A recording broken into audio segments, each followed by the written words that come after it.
세계 증시는 빠르게, 우리 증시는 폭넓게 3분 증시입니다. 연합인포맥스 정윤교 기자와 함께하겠습니다. 안녕하십니까? 안녕하십니까? 예. 먼저 미국 증시부터 점검해 보겠습니다. 간밤에 미 증시 새해 첫 월요일 거래였는데 어떻게 마감됐습니까? 네, 간밤 뉴욕 증시는 혼조세로 마감했습니다. 세계 최대 전자기기 위탁 생산 업체인 대만 폭스콘이 역대 최대 실적을 내놓으면서 관련 기술주는 일제히 강세를 나타냈는데요. 우량주들은 매도 우위 흐름을 보이면서 희비가 엇갈렸습니다. 3대 지수 보겠습니다. 다우지수는 전장 대비 0.06% 내리면서 장을 마쳤고요. S&P 500 지수는 전장보다 0.55%, 나스닥 지수는 전거래일 대비 1.24% 상승하면서 거래를 끝냈습니다. 간밤 시장은 폭스콘이 공개한 4분기 실적에 주목했습니다. 폭스콘은 애플과 엔비디아, 아마존, 구글 등 미국의 대표적 빅테크를 고객사로 두고 있는데요. 폭스콘의 4분기 매출은 전년 동기 대비 15% 늘었고요. 12월 매출만 따로 떼보면 무려 42% 급증한 것으로 나타났습니다. AI 서버에 대한 강력한 수요가 사상 최고 실적을 뒷받침해준 것으로 분석했고요. 폭스콘의 호실적에 관련 종목 주가는 일제히 상승했습니다. 마이크론 테크놀로지는 무려 10% 이상 치솟았고요. 엔비디아와 AMD도 각각 3% 넘게 뛰었고 브로드컴과 퀄컴은 각각 1%대 상승률을 보였습니다. 반도체주가 일제히 오르면서 필라델피아 반도체 지수도 3% 가까이 급등했습니다. 간밤에 시장 참가자들이 관세 이슈에도 집중을 했다고 하는데 트럼프 2기 행정부의 고관세 정책이 완화할 가능성도 있는 겁니까? 네, 원래 도널드 트럼프 대통령 당선인은 주요 무역국의 10%에서 20%의 보편 관세를 부과할 거라고 공언해 왔는데요. 이런 트럼프 2기 행정부의 고관세 정책이 완화할 가능성이 제기됐습니다. 간밤 미국의 유력 매체 워싱턴 포스트는 트럼프 2기 행정부가 관세 인상을 핵심 품목에만 선별적으로 적용하는 방안을 검토 중이라고 보도했습니다. 트럼프 2기 행정부가 보편 관세 대신 선별 관세를 도입할 거라는 보도는 미국의 인플레이션 우려를 좀 완화해 줄 만한 소식으로 받아들여졌고요. 관련 종목에 대한 투자 심리가 자극됐고 달러화는 약세 흐름을 보였습니다. 하지만 트럼프 당선인이 워싱턴 포스트 보도에 가짜뉴스라고 반박하면서 낙관적인 분위기는 사그라들었습니다. 관세 완화 기대에 강세를 보이던 전통산업과 제조업 위주의 우량주들은 대부분 상승분을 반납했고요. 다우지수도 장중한 때 1% 가까이 오르다가 약보합으로 내려앉았습니다.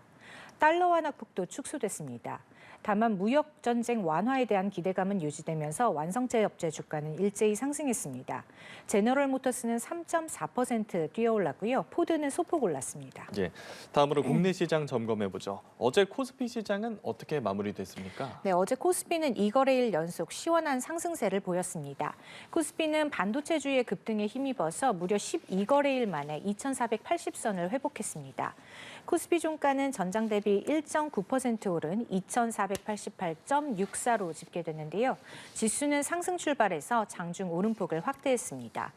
어제 코스피가 크게 오른 건 지난 주말 미국의 공급관리협회 제조업 지표가 호조를 보이고 뉴욕 증시에서 반도체주가 상승한 덕택이었고요. 세계 최대 가전 IT 전시회인 CES 2025 개막을 앞두고 기술주에 대한 기대감도 유입됐습니다. 시가총액 상위 반도체 종목은 일제히 강세를 보였는데요. 삼성전자는 2.7% 올랐고요. SK하이닉스는 10% 가까이 뛰면서 시가총액 1위와 2위 종목이 나란히 지수 상승을 견인했습니다. SK하이닉스는 이번 CES에서 HBM3 16단 제품 샘플을 업계 최초로 공개할 예정이고요.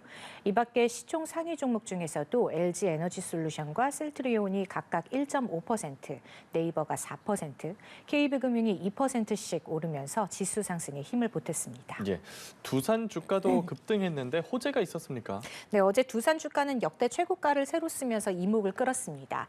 두산은 전장 대비 1.7% 오른 29만 4,500원으로 장을 마쳤는데요. 종가 기준 역대 최고가를 경신했고요. 장중에는 29만 9천 원까지 오르면서 장중 기준으로도 신고가를 갈아치웠습니다. 어제 두산 주가가 급등한 건 증권가에서 목표 주가를 잇따라 상향 조정한 영향이 컸습니다. 전자비즈니스그룹의 실적 향상이 기대된다는 의견이 제시됐고요. 이사의 주주 충실 의무가 도입되면 지배구조 개선 측면에서 큰 수혜를 받을 것으로 보인다는 목소리도 나왔습니다. BNK투자증권은 두산 목표 주가를 기존 25만 원에서 35만 원으로 높였고요. IM증권도 목표 주가를 26만 5천 원에서 35만 원으로 올려잡았습니다. 예, 화장품주도 일제히 올랐는데 K-뷰티 열풍이 글로벌 시장을 지금 휩쓸고 있죠. 네, 어제 화장품주도 일제히 강세를 보였는데요. 화장품 업종의 수출 호조 소식이 나오면서입니다. 예. 산업통상자원부에 따르면 지난해 화장품 수출액은 약 15조 원으로 사상 최대 규모를 기록했고요. 미국과 일본 내 한국산 화장품 수입액 규모는 프랑스산도 제친 것으로 집계됐습니다. K-뷰티 열풍은 이제 미국뿐만 아니라 유럽과 중동 등 다양한 지역으로 확대되고 있고요. 화장품 업계 성과가 두드러지면서 어제 아모레퍼시픽 주가는 전장보다 7% 이상 뛰어오르면서 장을 마쳤습니다. 마녀공장은 사모펀드 KL파트너스에 인수된다는 소식도 함께 나오면서 무려 18% 넘게 급등했고요. 이 밖에 토니모리는 3%대, 뷰티스킨은 4%대, 그리고 삐아는 2%대의 상승률을 기록했습니다. 예, 알겠습니다. 화요일 3분 증시 연합인포맥스 정윤교 기자와 함께했습니다. 오늘 말씀 고맙습니다. 고맙습니다.